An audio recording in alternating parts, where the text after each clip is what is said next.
Shalom adik-adik, bagaimana kabarnya hari ini? Luar biasa tentunya ya. Nah, adik-adik bertemu lagi dengan Tante Yeni di sini.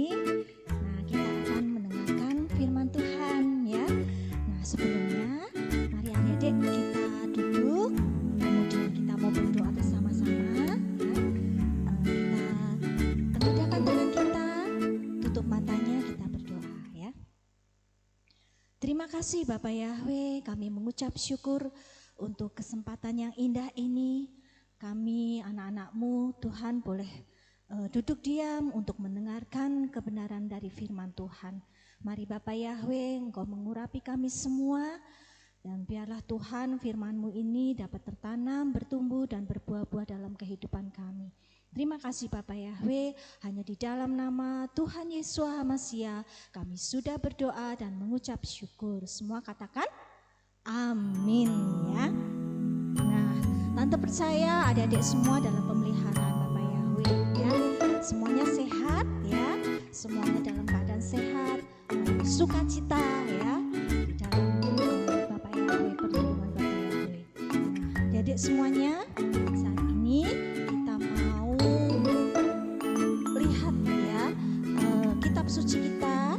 Kita mau buka dalam Lukas 1 ayat 5 sampai 25 ya. Lukas 1 ayat 5 sampai 25. Kemudian kita juga akan baca Lukas 1 ayat 57 sampai 66 ya. Lukas 1 ayat 57 sampai 66. Nah adik-adik, karena ini bacaannya panjang sekali ya, nanti akan Tante bacakan beberapa ayat saja ya. Nanti adik-adik baca di rumah ya. Kita akan baca beberapa ayat saja di sini ya. Siap ya semuanya ya? Duduk tenang, pintar semuanya ya. Nah, dari kisah Lukas 1 ini, Tante mau cerita ya. Mau cerita tentang kisah ini, Tante ceritakan aja ya supaya adik-adik bisa mendengarkan ya cerita ini dengan baik ya. Ceritanya di sini ada seorang ya yang bernama Zakaria. Siapa adik-adik? Zakaria ya. Ada seorang yang bernama Zakaria ya. Dia mempunyai seorang istri yang bernama Elisabet. Nah, Zakaria dan Elisabet ini itu hidupnya sudah benar di hadapan Bapak Yahweh adik-adik ya. Hidupnya itu kudus, hidupnya benar, hidupnya sesuai dengan firman Tuhan ya, sesuai dengan apa yang Bapak Yahweh inginkan ya.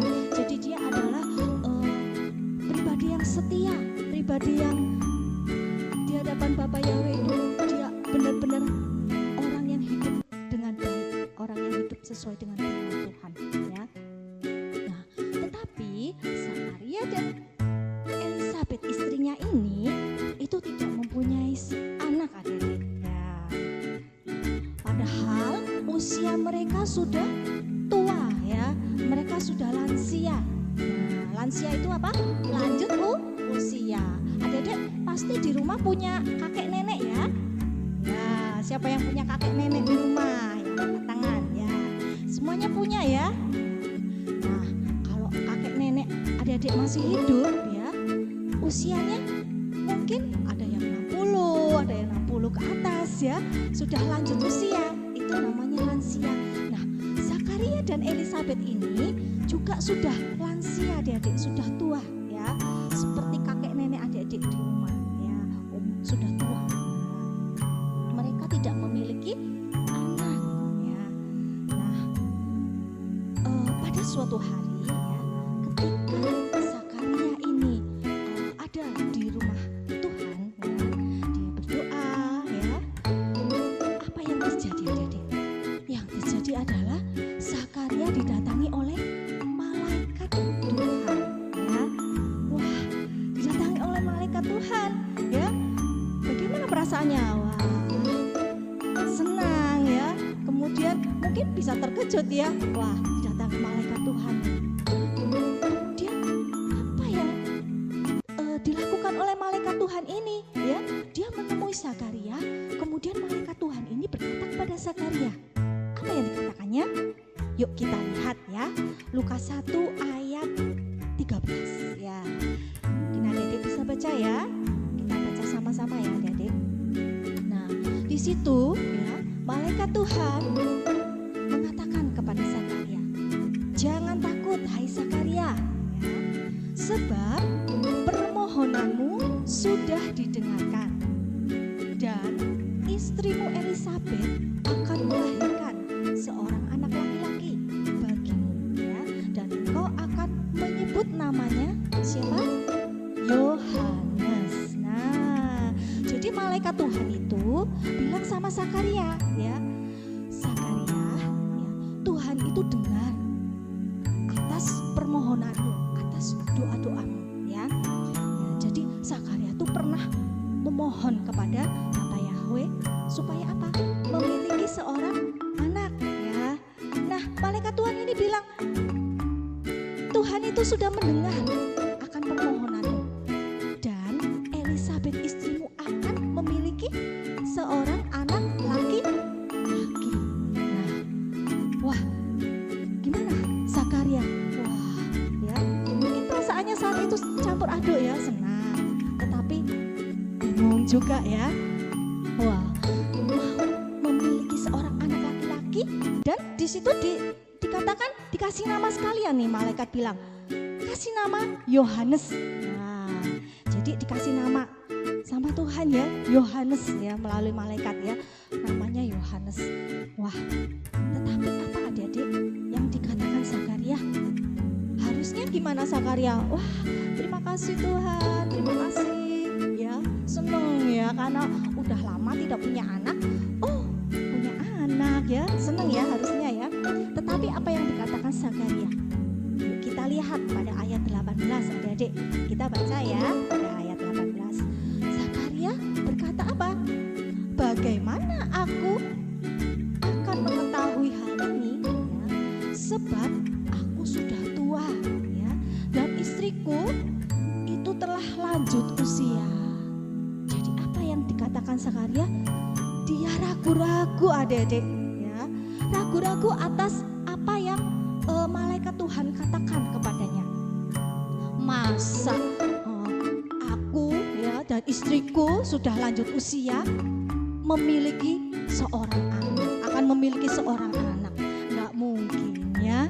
Nah, adik-adik coba, adik-adik bayangkan ya, nenek kakek adik-adik yang sudah lanjut usia, ya, kemudian mereka akan punya anak, ya, nenek kalian mengandung akan punya anak, sepertinya mustahil tidak adik-adik? Nah, ya mungkin adik-adik ketawa semua ya, masa nenek saya hamil ya, mau punya bayi ya, sepertinya nggak mungkin ya. Demikian pun Zakaria ya, Zakaria bilang aku sudah tua, istriku juga sudah tua, sudah lansia, mana mungkin ya punya anak, itu mustahil, tidak akan mungkin ya. Nah, Zakaria berkata seperti itu ya. Kemudian coba kita lihat ayat selanjutnya ya, ayat 20. Nah, kita loncat ya. Ayat 19 tidak dibaca. Kemudian ayat 20 kita baca ya adik-adik. Ya, adik-adik baca, menyimak ya. Dan lihatlah, engkau akan menjadi bisu dan tidak dapat berbicara sampai saatnya hal ini terjadi. Sebab engkau tidak percaya kepada perkataanku yang akan digenapi pada waktunya. Nah, di sini malaikat berkata apa? Engkau akan menjadi bisu. Nah, kenapa kok Zakaria akan menjadi bisu? Ya, karena dia tidak percaya kepada siapa? Kepada Bapa Yahweh ya. Apa yang disampaikan malaikat ya, pesan dari Bapa Yahweh ya, yang disampaikan oleh malaikat. Di sini adalah malaikat Gabriel adik yang menyampaikan pesan ya. Nah, itu menyampaikan pesan kepada Zakaria. Zakaria tidak percaya. Nah, akhirnya apa? Dihukumlah Zakaria ya. Dihukum oleh siapa? Oleh Bapa Yahweh ya, melalui malaikat itu. Malaikatnya berkata, kamu akan bisu ya, karena kamu tidak percaya ya. kamu tidak percaya, kamu akan bisu. Nah, saat itu juga apa yang terjadi adik-adik? Zakaria bisu. Bisu itu tidak bisa bicara ya. Jadi ya, tidak bisa bicara. Waduh, ya, itu dihukum ya oleh Bapak Yahweh karena tidak percaya. Ya. Nah, akhirnya saat itu Zakaria bisu, tidak bisa bicara. Nah, kemudian beberapa saat kemudian ya, hari lepas hari ya berlalu, apa yang terjadi adik-adik? Elisabet istri dari Zakaria itu mengandung ya, jadi hamil ya, mengandung. Wah, berarti benar-benar terjadi tidak? Benar-benar terjadi apa yang dikatakan oleh Bapak Yahweh ya. Jadi Bapak Yahweh itu tidak bohong ya. Jadi benar-benar terjadi apa yang sudah disampaikan kepada Zakaria. Zakaria masih apa? Masih bisu adik-adik. Saat itu waktu istrinya Elisabet mengandung, Zakaria masih bisu ya, masih tetap bisu. Nah, dan di sini ya, dari pelajaran ini adik-adik kita mau melihat nih, nah bahwa apa? Jadi dari cerita ini ya, kita mau melihat bahwa satu ya, yang pertama ya, kita harus belajar percaya kepada siapa? Bapak Yahweh ya, kepada Bapak Yahweh dengan tidak ragu-ragu ya. Kalau Zakaria tadi kan tidak percaya ya adik-adik semua. Nah, ragu-ragu ya, tidak percaya apa yang dikatakan Bapak Yahweh, dia tidak percaya ya, dia ragu-ragu ya, meragukan perkataan Bapak Yahweh. Nah, Bapak Yahweh ingin kita semua anak-anak Bapak Yahweh percaya kepada Bapak Yahweh, percaya kepada firman Tuhan, karena firman Tuhan adalah hidup ya. Firman Tuhan itu Tuhan sendiri ya, yang berbicara kepada kita anak-anaknya ya. Jadi kita harus percaya dengan sungguh-sungguh, tidak boleh ragu-ragu ya. Nah, dari cerita ini juga ya, kalau Bapak Yahweh sudah berfirman ya, memberi pelajaran kepada kita semua anak-anak ya, bahwa kalau Bapak Yahweh sudah berfirman itu pasti digenapi ya. Digenapi itu apa? Pasti terjadi ya adik-adik. Jadi adik-adik tidak perlu ragu akan firman Tuhan. Firman Tuhan adalah firman yang hidup, jadi pasti digenapi ya. Seperti tadi ya, waktu malaikat Tuhan berkata kepada Zakaria bahwa Elisabet istrinya akan hamil, akan mempunyai seorang anak laki-laki ya, itu juga digenapi ya. Bapak Yahweh tidak bohong ya, jadi itu benar-benar terjadi ya. Akhirnya apa? Akhirnya Elisabet melahirkan seorang anak laki-laki ya. Terus dikasih nama siapa adik-adik? Dikasih nama Yohanes ya, sesuai dengan apa yang disampaikan oleh malaikat Tuhan kepada Zakaria ya. Jadi namanya anak laki-laki itu dikasih nama Yohanes ya. Nah, dimana Yohanes ini ya, itu sangat diurapi oleh Bapak Yahweh ya, dari sejak di kandungan ya ibunya ya, itu diurapi. Jadi dipenuhi dengan Roh Kudus, dan Bapak Yahweh akan memakai anak ini secara luar biasa ya. Karena dalam ayat-ayat selanjutnya Yohanes ini ketika sudah lahir ya, dia menjadi anak yang hidup taat kepada Bapak Yahweh ya, dipakai oleh Bapak Yahweh ya, menjangkau jiwa-jiwa ya. Ya, dia sangat dipakai oleh Bapak Yahweh secara luar biasa. Adik ya. Kemudian pelajaran yang ketiga yang bisa kita ambil ya, tadi yang pertama apa tadi? Belajar percaya kepada Bapak Yahweh dengan tidak ragu-ragu ya. Yang kedua apa? Kalau Bapak Yahweh sudah berfirman pasti digenapi ya. Kemudian yang ketiga ya, ketika kita tidak percaya kepada firman Tuhan, itu ada hukumannya adik-adik. Seperti tadi apa? Zakaria dihukum, dia menjadi apa? Bisu ya. Nah, tapi karena Bapak Yahweh adalah Maha Pengasih ya, Jadi bisunya itu cuma sementara adik-adik sampai Yohanes lahir ya.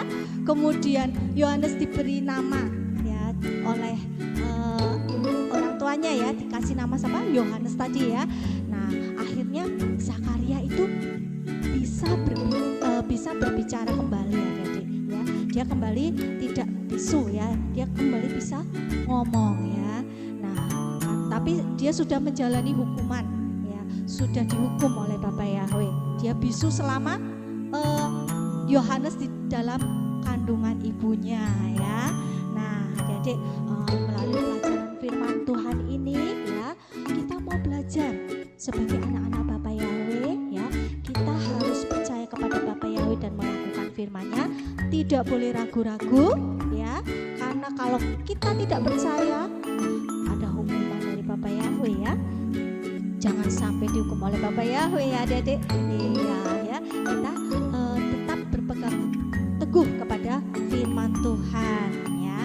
Nah adik-adik, sebelum kita sudahi firman Tuhan pada hari ini ya, ada ayat emas yang adik-adik perlu baca ya di rumah ya, dihafalkan ya ayat emasnya, yaitu pada Lukas 1 ayat 64 ya. Kita baca sama-sama ya adik-adik. Lukas 1 ayat 64 ya. Di sini dikatakan, dan seketika itu juga terbukalah mulutnya dan lidahnya, dan dia berbicara sambil memberkati Elohim ya. Sekali lagi ya adik-adik, Lukas 1 ayat 64 ya.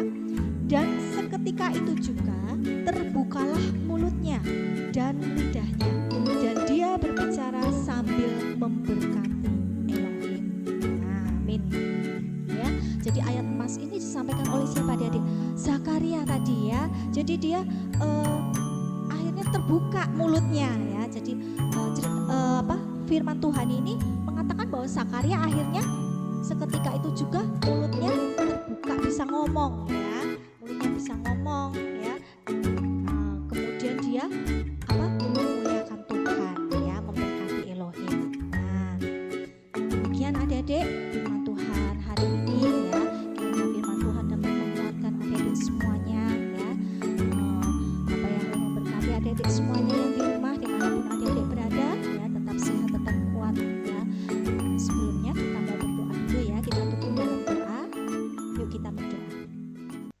Terima kasih Bapak Yahweh untuk firman-Mu, di mana melalui firman ini Tuhan, kami boleh semakin dikuatkan ya Bapak, anak-anak-Mu boleh semakin percaya kepadamu ya Bapak Yahweh, karena firman-Mu adalah ya dan amin. Terima kasih Bapak Yahweh, kami boleh menjadi anak-anak-Mu yang boleh menjadi pelaku dari firman Tuhan. Terima kasih Bapak Yahweh, Engkau berkati kami dimanapun kami berada, Engkau memberikan kesehatan, kekuatan kepada kami, dan juga dengan keluarga kami Tuhan. Terima kasih Bapak Yahweh, kami serahkan sepenuhnya ke dalam tangan-Mu, hanya di dalam nama Tuhan Yesus HaMasiah, kami sudah berdoa dan mengucap syukur, semua katakan amin ya. Sampai jumpa adik-adik di minggu-minggu yang akan datang. Bapak Yahweh memberkati adik-adik semuanya. Haleluya.